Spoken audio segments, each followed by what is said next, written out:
Good evening, Advent families. Hopefully today at church, when you stopped by, you picked up your bag today and looked a little something like this. So today I'm going to show you how to assemble your Advent wreath kit at home. So inside your bag, you should have had a base if you picked kit 1. If you picked kit 2, you already have a base. You should have had your Advent candles, your green floral foam, a container for your green floral foam, your greens, and also in a paper bag you had your pretty adornments that you can add to your wreath. Some other things that you may need to help assemble your wreath is either double-sided tape or duct tape, some shears to cut down your greens, some scissors, and a little bit of water to wet your foam. So I'm going to show you how to begin. So first, you take your base and your double-sided or your duct tape. And you cut a piece off. That's sticky.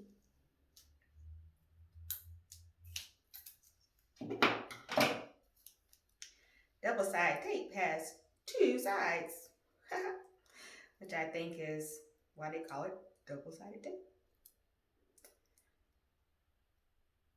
So you take this off and you stick it on the bottom of your tin like this. And then you take this tin and you place it in the middle of your wreath or your base. Then you open up your candles.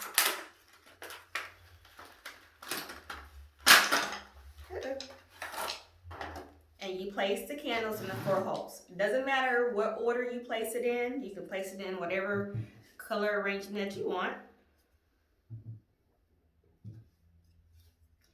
And one thing I like to say about the candles is the holes, if you find that your candle is not sticking in the holes, you can also light your candle and let some wax drip into your hole and then place your candlestick in there, and it'll help it hold out throughout the Advent season.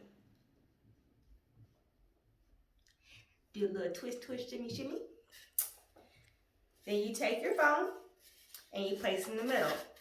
Now some of your foam pieces may be bigger than your tin, so you may need to take either a knife and trim it down to make sure that it's nice and secure in this tin. Now I like to wet my foam before I put my greens in, just so that I know that when I'm putting the greens in, they're already going to get hydrated because they've been out already for a couple days. So you just pour the water on top of the foam and it just soaks it in. And you want to make sure that you water your wreath throughout the week. Then the fun comes. All you have to do is now assemble however you want. Now you can choose to take some greens from around your yard if you think that you have some hollies that you want to add. You could go to the store and get some more greens if you don't have any greens around your neighborhood. You can add magnolia leaves, look good. We did that one year. You can also add some pine cones. One year we had these little tiny little baby pine cones that are super cute. I really like those. My kids like those. Oh, there goes my candle. That's where that wax is really nice to keep it nice and secure. So that falls again, we'll just leave that off to the end. So you want to make sure that you're covering up the green spots for your wreath. You want to make it nice and full.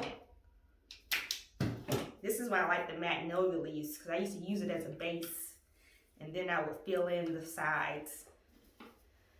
I really am sad that we can't be with each other this year, but we want everybody to stay nice and healthy so we can gather again this time next year in our Advent space. So it's looking quite full, if you can see. We're almost done.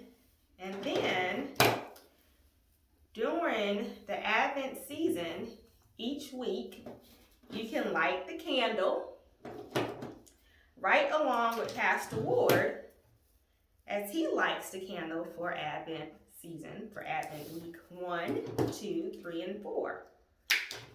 So this is looking really good. I like the way it looks right now. I love these greens. They smell good. Cannot wait to get into my house and remind me of the season of hope and giving. We are waiting for a new beginning in 2021.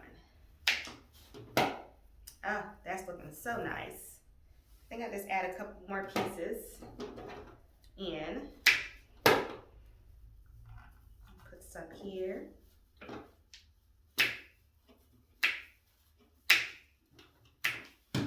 Oh, I love the way this smells.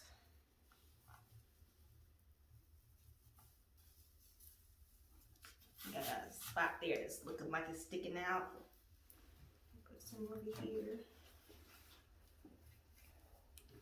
I think that's looking quite nice. So now I want to take some of my adornments. There's some blues, and some people had blues. Some people had purples. Some people had gold and silver. I personally like purple. That's my husband's favorite color too. I think I'm gonna put one right here.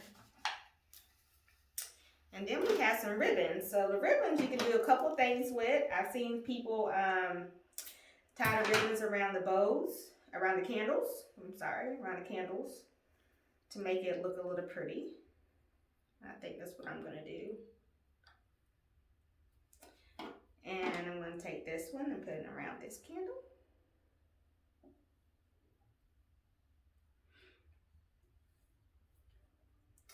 Nothing like decorating for the holidays.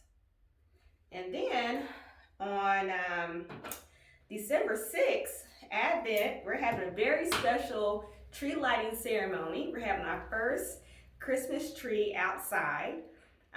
We are going to ask you guys to bring in some luminaries that we're going to pass out instructions that you should have got today if you came to service. If not, we're going to be emailing those out to everybody. And you can make luminaries and bring it for Christmas Eve service to help light the way of Christ. This is my last bow. And I'm done. So every day you will water your Advent wreath and enjoy it. You can have a devotion with your family. We also provide you today with a Do Not Be Afraid Illustrated Ministries devotional throughout the 4 weeks of Advent. You can use this with your family, and you can join us on service at 10 o'clock on Advent season. I hope you guys have a great week. I hope you enjoy making your wreath, and we will see each other very soon. Bye.